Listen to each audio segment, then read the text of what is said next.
This is going to be a hard one. Today we're going to talk about FNAF, like we have so many other times before on the channel. Speaking of, how many times have we talked about FNAF on this channel? Let's see.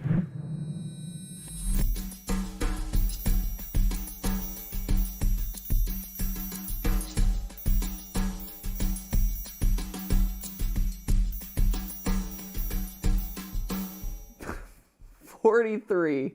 Oh, jeez. For some reason, I thought it was more. Wait. Oh, that's what it is. If you add the game theory videos and all the partner shows, we've technically done 49 episodes on FNAF. And let me just say, this is not the big 50th episode that I really anticipated. For those of you who don't know, FNAF has been in the news a lot lately, and not for any good reasons, like the release of a new game, or them finally deciding to make the obvious call and cast me as phone guy in the upcoming movie. Hello? Hello? Consider that my audition reel, Blumhouse. I would also be willing to accept the role of purple guy. Phone guy, MatPat, Scott Cawthon. Now, the reason it's been trending on Twitter and blowing up all over the blogosphere have centered around the creator Scott Cawthon and his recent decision to retire from the series. You heard that right, friends. Scott, my longtime nemesis, is stepping down. Only one will remain standing, and that one is me. He's actually retiring with plenty of money, so who's the real winner here? It's not me. As he himself said in his final post, and I quote, "I've had a blessed, fulfilling," it took me a minute to find it, I'm sorry. "I've had a blessed, fulfilling, and rich career. I've tried to make some good games, let the debate ensue, and I've witnessed the creation of possibly the most creative and talented fan base on the planet.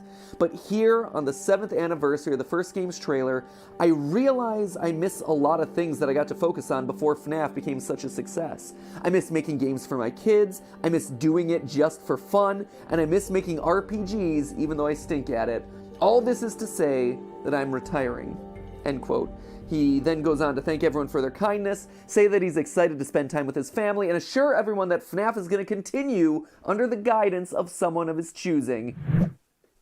Scott, consider this channel my application for the role. I'm here for you, buddy. All kind of joking, but also kind of not joking aside, this alone would be a huge deal, right? One of the most successful indie developers of all time stepping down from his still mega popular series after 7 years, with a book series still being released until the end of the year, a new game on the verge of being released, and a movie that's still in the works. I mean, he takes his victory lap around the internet as everyone celebrates his work, and he fades away to go spend time with his family doing whatever it is that indie devs do with their piles of cash. Buy a cereal wall, a candy room, bacon every day for breakfast. I don't know why I think that, but I just imagine that bacon is something that rich people have for breakfast every day because it's like the best food ever. But that's not the complete picture of what's going on here, because it's actually the circumstances around his retirement that caused the hashtags to trend. You see, in the days leading up to his announcement, word had gotten out that Scott had contributed sizable amounts of money to various political campaigns in the years between 2016 and 2020.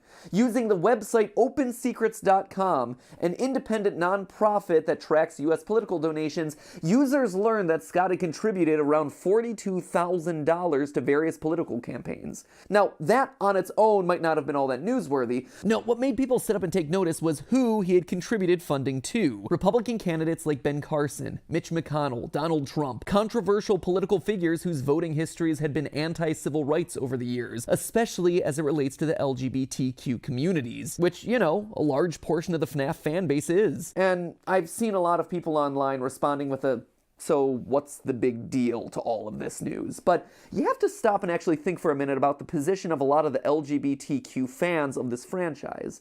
This revelation understandably hurt a lot of members of the FNAF fan community, considering that Scott's franchise has been this welcoming and inclusive space for them. One where a lot of people have found the ability to express their unique identities. To know that their support of these games and their game's creator, especially the financial support that comes with that their dollars had wound up funding campaigns for people who are looking to withhold or remove their rights, to fund the elections of people who would forward legislation that treats them as less than human, yeah, that's gonna feel really horrible.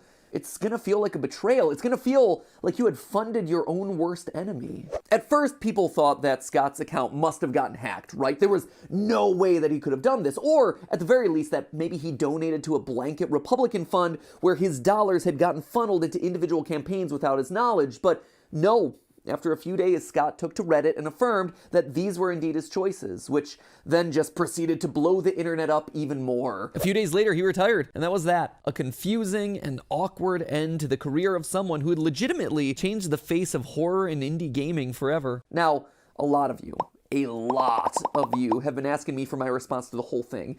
Does the channel stop covering FNAF? Do I still support Scott? How do I feel about all this? How should you feel about all this? And honestly, there is a lot to unpack here. A lot. One of the reasons it's taken me so long to respond is because I've had to sort it all out in my own head. I didn't really know how to feel. We've been teaching my son Oliver, who just turned 3 recently, about how sometimes you can feel multiple emotions at once and how that's confusing and how it's hard sometimes. And that lesson at 3 is still just as hard when you're 33. So I had to take time to do my own soul searching and do my own research, quite honestly. One of the great things about the internet is that it moves so fast, right? You need something and boom, it is right there available at your fingertips. But one of the awful things about the internet is that boom, it moves so fast. There is no time to think. Everything requires an immediate response, a hot take, your knee-jerk reaction, a headline. Search trends last for like a day or two at best. New game releases are like old by the end of the week. New video, well, gotta be the first to like and comment without actually watching what it's about. There's no time for thoughts, for research, for introspection if you're gonna be part of a conversation, or no time to look back and actually analyze the data.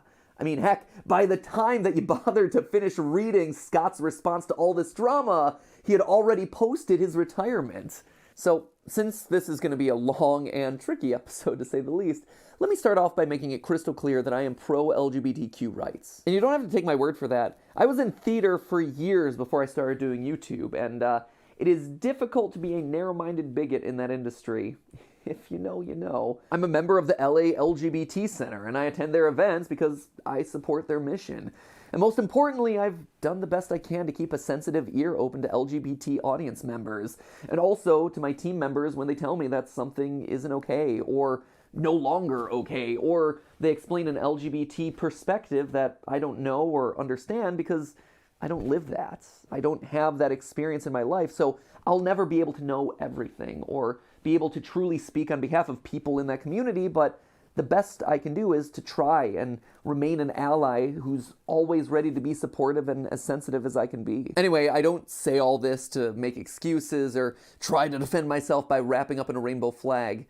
Actually, coming off of Pride Month, it actually bothers me how so many companies just use identity politics to be trendier, try to sell more merch. It feels more like clout chasing to me rather than, actual stances on things. Now, I believe that if you want real change, it's not changing your logo to a rainbow for 30 days, but rather it's giving people of all types opportunities 365 days of the year, regardless of how they identify or who they love. And I'm proud to say that the team consists of people all across the spectrum, and I'm proud that they're here because they're talented, and they deserve the chance to show off their unique creativity. Which is why, before I get to addressing the actual hardest subject of all this, Scott himself, I think it's important to say this right up front, or I guess as up front as I can in this long of a video. I will still be covering and supporting FNAF as a franchise. Just like game theory has become so much more than just me sitting in my closet nerding out every week, and is now a collaboration of creative people coming from all different walks of life, Five Nights at Freddy's is much more than just a single guy living in Texas. I know, it's easy to point at his little anim dude avatar and assign everything in the franchise to him. Heck, I've made a running gag out of our little rivalry over the years. But in reality, Scott's just a figurehead, a visual shorthand to represent everyone who is now instrumental to the running of this franchise. All the authors and illustrators of the books, other game developers, merch companies, the Fazbear spin-off universe of fan games, each employing dozens of people who use the franchise as their launch pad for their livelihoods, or as their own personal creative outlet. By not supporting the franchise as a whole, I'm not supporting those creators. And even more importantly, it's also that I wouldn't be supporting the community itself. The people who still do find this franchise as a safe haven, a source of entertainment, a source for their unique creative expression. Scott said it in his retirement announcement. I read it earlier. I've witnessed the creation of possibly the most creative and talented fan base on the planet. And he's not kidding. There are so few fandoms like the FNAF fandom. I mean, what other franchise has so many darn fan games dedicated to it? And to me, these fans are the lifeblood of the community now, of this entire franchise now, not just Scott himself. And let me make it clear, just because I choose to support the series doesn't mean that I think anyone is wrong to not support it. That's definitely not the case. Wherever you choose to draw the line on this issue is completely valid. I'm just taking you through my thought process and all the variables that I went through as I came to terms with this whole issue. But aren't I, by supporting the series, contributing to Scott's income and thereby what he chooses to do with that, you might ask? And yeah, you probably are, sadly. And that's just a choice that everyone's going to have to make based on their own personal criteria. To me, the good of supporting the community around the franchise and the jobs that it creates is worth whatever minor impact that Scott may be able to enact in the political sphere, which is an issue we'll be getting to in a second. Because here's the thing, friends, this sort of dilemma applies to pretty much any major company that you talk about. There are good people and bad people pretty much everywhere, and not even that extreme. There are just people that you agree with and people that you disagree with everywhere. For one example that I think we could all relate to, just look at Walt Disney. There's great evidence to show that Walt was probably prejudiced against other races, women, other religions. As one biographer states, quote, Disney willingly, even enthusiastically embraced anti-Semites and cast his fate with them. So, do you stop watching Disney movies as a result of that money going directly into his pockets? Or, I guess at this point, the cryogenic pod that the Walt Popsicle waits in waiting to be reincarnated one day? Or, a more recent and much more extreme example, billionaire J.K. Rowling, creator of the Harry Potter universe, who has just all sorts of problematic viewpoints that she chooses to share on Twitter. Do you stop supporting the Harry Potter franchise to prevent adding to her immense wealth? You can, and it is absolutely a valid option. Hitting people in their pocketbook is always the best place to get them to notice. But where things get complicated is when you start looking to their influence outside of just their IP. J.K. Rowling, for instance, is rumored to earn a cut of every ticket sold to Universal Studios. Does that mean you then boycott that entire place? Even if that isn't true, it's still a licensing deal that she profits from, and by going, you contribute to her ongoing success. It is like this impossible dilemma. I think the TV show The Good Place actually summed this issue up best. These days, just buying a tomato at a grocery store means that you are unwittingly supporting toxic pesticides, exploiting labor, contributing to global warming. Humans think that they're making one choice, but they're actually making dozens of choices they don't even know they're making. In my mind, it ultimately amounts to a personal choice where you have to weigh the good of a decision against the bad. As YouTube video essayist Lindsay Ellis said in her examination of whether you can support Harry Potter without supporting J.K. Rowling. Because of her wealth and influence, she's going to be believed more than the lived experience of trans people. And while you can absolutely control the way you read or engage with a text, you cannot control the way an author uses their money and influence. And if LGBT rights are something very important to you and you think Scott is dangerous to those, then him stepping down from the franchise and removing himself from social media dismantles a lot of the things that could make him dangerous moving forward. So you can always weigh that into your consideration of how you're going to view the overall franchise. Again, where you choose to draw that line is absolutely your choice and your choice alone. I'm just taking you through my week of soul searching and all the factors. So that's why I'm choosing to support the franchise moving forward, but it leads perhaps to the biggest question of them all, which is Scott himself. how to feel about him, you know? Again, because the internet moves so fast and because everyone just hates to read, I never really saw people looking at what he actually said in his response to all this drama. Instead, just jumped to the conclusion of, well, he admitted that he donated to these people, so he needs to be canceled now. And hey, to some people, that's enough. Just supporting some of these individuals is an outright deal breaker. And again, that is totally your right to make that call. But to me, I wanted to know more, right? Because I had a feeling that maybe this is tied to the state of American politics. And this is stepping way outside of my comfort zone here on game theory, but personally, I just hate American politics. It's always been a frustrating process to me because it forces you into one of two buckets. Are you red or are you blue? Are you elephant or are you donkey? Are you Republican or are you Democrat? It is a binary choice between two parties, two people that are for these really important jobs, and that's about it. There are no other options. Or there are other options in the form of independent candidates and third parties, but because the system is set up the way it is, they don't really stand that much of a chance. And so everyone is always telling you that if you vote for them, you're throwing away your vote. So long story short, most elections just wind up being a compromise. You have to pick and choose whatever your most important issues are for that election cycle, and because no one candidate truly embodies them all, you have to vote for the lesser of two evils, in a sense. There is never this one perfect candidate that truly represents me as the voter, and I hate that. And I wouldn't be surprised if maybe Scott felt like he was in a similar position. So I wanted to look closer at his response. And admittedly, it's a long one, but I think it's important to not overly edit Scott's words in this case, but don't worry, we'll break it down as we go through it. I've debated greatly how best to address this, including not addressing it at all. But with so many people from the LGBT community in the fan base that I love, that's not an option. I'd like to think that the last 7 years would have given me the benefit of the doubt in regards to how I try to treat people. But there I was, trending on Twitter for being a homophobe, getting doxxed, with people threatening to come to my house. All this because I exercised my right and my duty as an American citizen to vote for and support the candidates who I felt could best run the country. For everyone. And that's something that I won't apologize for. Okay, let's break there for a minute. First, as someone who has received very vivid death threats and have had to go into hiding out of fear of my family's life, just because I do a dumb show online where I call Sonic slow, personal attacks and threats are not okay. Never. Period. End of story. Agree or disagree with him for who he chooses to support, fine. Pull your support of him, of his franchise, of his games, absolutely. But harassing and threatening someone's life and his family simply because they supported someone you disagree with makes you no better than the people that you're fighting. That's just the way I feel. And when it comes to giving Scott the benefit of the doubt, like he asks for in this response, honestly, he has that from me. It's easy to overlook, but Scott over the years has donated over $1.2 million of his own money to charity. Scott called it himself!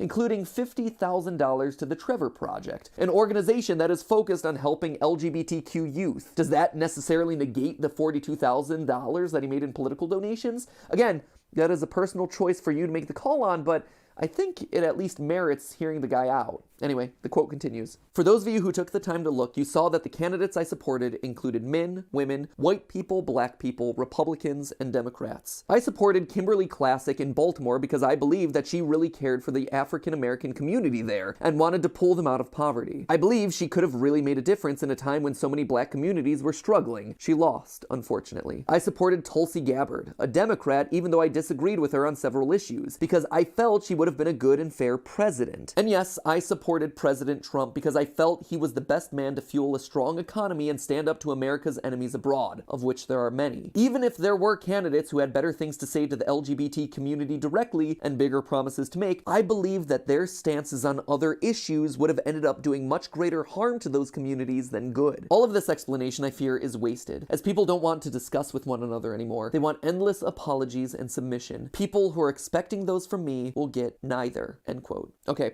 so now this gets to the heart of the problem that people had with Scott, who he chose to support through his donation dollars. And the list is quite long if you look at opensecrets.com. 16 candidates specifically singled out for donation dollars, with one Democrat, Tulsi Gabbard from Hawaii, like he called out in a statement, who, in his response, he not only chooses to support, but actually calls out as his first choice of candidate for president. I think this actually merits looking into. It's it's a bit weird. I'm about to roll into kind of like a mini game theory on political donations, which I don't really love, but hey, if we're doing it, let's do it right, so here we go. So, looking at the timeline of his 2019 and 2020 donations, Tulsi is in fact the first to receive any money from Scott, followed by his donation to Trump 2 months later. Now, this timing also happens to coincide with Tulsi starting to lag in the polls. What this tells me implicitly is that when his first choice, Tulsi, was no longer a viable presidential candidate, he instead pivoted and donated to the candidate that he most believed in,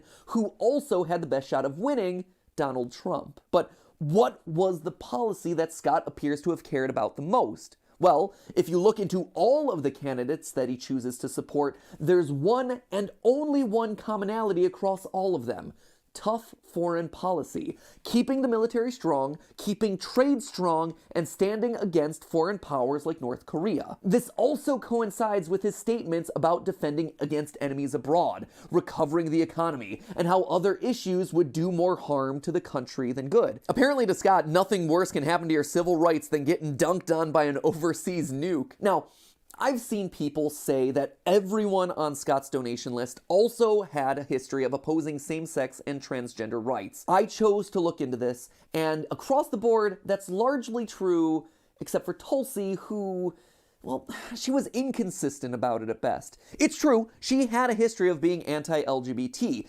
but since joining Congress in 2013, she supported efforts to promote LGBT equality, including co-sponsoring pro-LGBT legislation like the Equality Act, which, if you don't know, is a bill to amend the 1964 Civil Rights Act to promote and protect LGBT individuals. And then, again, at the top of 2019, she went on Twitter to defend trans Americans in the military, so big ups to her on all of that.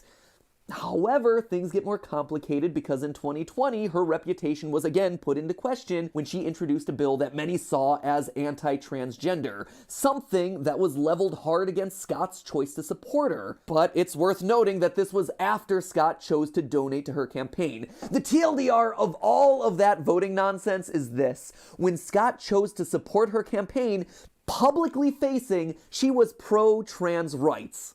That's it. That's the best I can put it. Outside of that, the only commonality that I could see across pretty much every candidate that Scott chose to support was keeping the military strong. Now, to be sure, not everyone places the same emphasis on that issue or considers America at high risk. People on the other side of this issue may believe that the bigger threat is personal rights of people who are already in the country. Again, I am not here to decide that issue or pass judgment on anyone's priorities.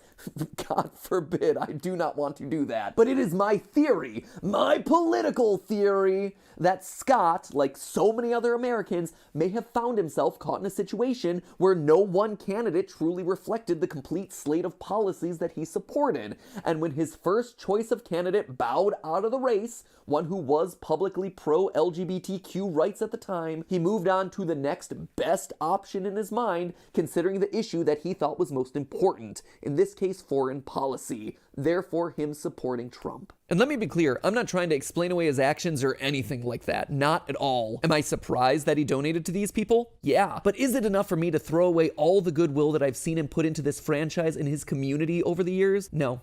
It's not. Like I said, a donation is a donation, and to many that is more than enough to condemn him. But I just thought it was interesting in my research and deserved to be called out when talking about this really complicated topic. I think the challenge here is that life isn't black and white, red or blue, and that the internet a lot of times struggles with nuance. It struggles with those gray areas. I gotta be honest, I'm sad that this is how everything wound up. Seeing scottgames.com go dark after years of me checking it for updates or digging into the source code for hidden clues, it was a sobering moment. It was a sad moment knowing that it was dead now, as a fan of this franchise and as someone who respects all the work that Scott's done. But I think the solace that I have, and what I would encourage anyone out there who is struggling with this to look at, is the net good that this series has provided. Regardless of Scott's political affiliation, his true beliefs, whatever they may be, this series has been a source of security and identity for so many people over the last 7 years, and it will continue to be that moving forward for even more. Life just isn't a game of absolutes. Life is all about trying to do the greatest good with the hand that you've been dealt, and the good that is spawned out of Freddy and his friends, for creators, for fans, for gaming as a whole, it's incalculable. My last few theories have had this recurring theme of, it's a new era of FNAF, the old story is dead, we're on to the next iteration of this franchise, blah, blah, blah, blah, blah. And I gotta be honest, now that rings true more than ever. But I assure you, I'll be here with you for the ride. But hey, that's not a theory, honestly. That's a fact. I am going to be here with you for the ride. But this is a game theory. Thank you for watching, and thank you for staying open-minded. I'll see you in the next one.